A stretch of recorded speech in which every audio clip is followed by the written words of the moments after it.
কেমন আছো তোমরা? আশা করছি ভালো আছো আর আমিও ভালো আছি।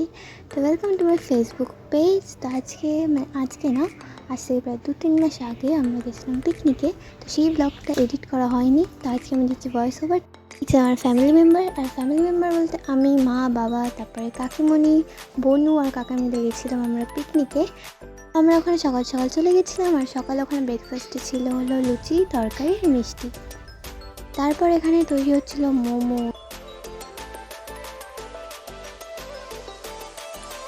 তার পাশাপাশি এখানে তৈরি হচ্ছে শিক কাবাব, যেটা দেখে তো আমার মনটা একদম ভরেই গেল যে কখন আমি শিক কাবাব খাবো। লিটারালি আমার কাবাবের প্রতি এত টান। মোমোর প্রতি একটা আলাদা টান রয়েছে, বাট কাবাবসের প্রতি আমার প্রচুর একটা টান রয়েছে। মানে খেলে মনে হয় যে আর কিছু লাগবেই না। তো এখানে দেখা মোমোর লাইনে দাঁড়িয়ে মোমো নিয়ে নিয়েছি। আর এই যে মোমোটা লিটারালি খেতে এত সুন্দর ছিল, জাস্ট ওয়াও। আর জানুয়ারি মাসের দিকে যথেষ্ট পরিমাণে ঠান্ডা ছিল, আর ঠান্ডার মধ্যে গরম গরম মোমো খেতে কারই না ভালো লাগবে, তোমরাই বলো। আর তার সাথে যদি এত সুন্দর একটা চাটনি থাকে, অ্যাকচুয়ালি এটা চাটনি আর সস বলে আমি জানি না, আমি তো চাটনিই বলি। তো তোমরা কি বলো অবশ্যই কমেন্টে বলো আমাকে। আর দেখো ওই চাটনি সস যাই হোক, ওটাও জাস্ট ওয়াও ছিল, মানে ঝাল ছিল। আর শীতকালে তো ঝাল মানে শরীরের টেম্পারেচারটাই পাল্টে দিয়েছিল পুরো। আর স্যুপটাও সেই ছিল। আর আমি ভিডিও করছিলাম দেখে এদিকে আমার দিকে সবাই অ্যাটেনশন নিয়ে আমার দিকে তাকিয়েছিল। কি মোমো খাওয়ার পরে এবার লেগে গেছিলাম আমার যথেষ্ট পরিমাণে ঝাল, কারণ আমি খুব একটা ঝাল খাই না। এই কারণে আমি চলে গেছিলাম আইসক্রিম খেতে। আইসক্রিম খেতে আমার এতই ভালো লাগে যে শীতকাল বলো গরমকালে তো বলোই না, ছেড়ে দাও কথা। আর শীতকাল হলে তো আমার আইসক্রিম তাতেও আমার চলে, মানে গলা ব্যথা যাই হোক আইসক্রিম চলে। তো আইসক্রিম আমি এই কারণে দুটো নিয়েছিলাম। আর তারপর আমার মায়ের ফুচকা খাচ্ছিল, আর আমার ফুচকার প্রতি অতটাও ইন্টারেস্ট নেই। হ্যাঁ, এটা বলবে যে বাঙালি হয়ে ফুচকা খায় না, বাট না খাই না বলবো না, বাট অত কিছুর মধ্যে না মোমো আর কাবাব যেখানে রয়েছে, আইসক্রিম যেখানে রয়েছে, সেখানে আমার ফুচকাটা মনে হয়নি যে অতটাও খুব একটা মানে ভালো লাগবে বলে। এই কারণে বেকার আমি খাইও না, আর আমার পেটটা যথেষ্ট ভরে গেছিলো। কিন্তু তাও আমি কাবাবসের জন্য জায়গা রেখেছিলাম মার্কেটে।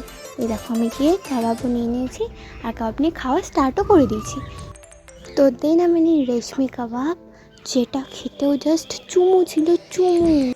আমার দিদি তো আর প্লেট খরচা করেনি, ওই প্লেটেই আবার রেশমি কাবাব নিয়ে এসছে। তো এই যে আমি ভিডিও করছিলাম দেখে আমার দিকে দাদা তাকিয়েছিল, সো আমি একটা পুকি স্ন্যাপ নিই। অ্যান্ড দেন আমি আর কাকিমা চলে যাই একটা কোল্ড ড্রিঙ্কস কিনতে, কারণ এত কিছু খাওয়ার পরে তো একটা কোল্ড ড্রিঙ্কস দরকার হয়। দেন একটু র্যাকেট খেলছিলাম, কারণ পিকনিকে তো র্যাকেট খেলতেই হবে না। তার মধ্যে শীতকাল, একটু গাটাও তো গরম করতে হবে। জানি এত কিছু খেয়ে আমার গা যথেষ্ট গরম হচ্ছে, বাট তাও। দেন অনেকক্ষণ পরে বসে যাই আমরা দুপুরের লাঞ্চে। তো লাঞ্চে বিরিয়ানি ছিল, সঙ্গে একটা জলের বোতল, আর তার সাথে ছিল খাসির মাংস, আর তারপরে স্যালাড, দেন চিকেন কষা।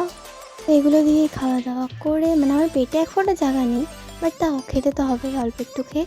বাট হ্যাঁ, এই জিনিসটাকে, এটা কি গেলো লেখা না জেলো লেখা, তোমরা প্লিজ বলো। আমরা তো সবাই গেলো গেলো নিয়ে হাসাহাসি করছিলাম যে এত কিছু খাওয়ার পরে এবার বলছে যে গেলো। বাট এখানে সব দাদারা মিলে দেখো, একটা দাদাকে নিয়ে পড়েছে, এবার কি এ ওর ঘাড়ের উপর দিয়ে যাচ্ছে, কে কাকে মারছে। দেন দাঁড়াও, টুইস্ট, এখানে একজনের ঘড়িও ভেঙে গেছিলো। তাও এদের মজা থামবে না, এরা বাচ্চাদের ওখানে উঠে লাফালাফি করছে।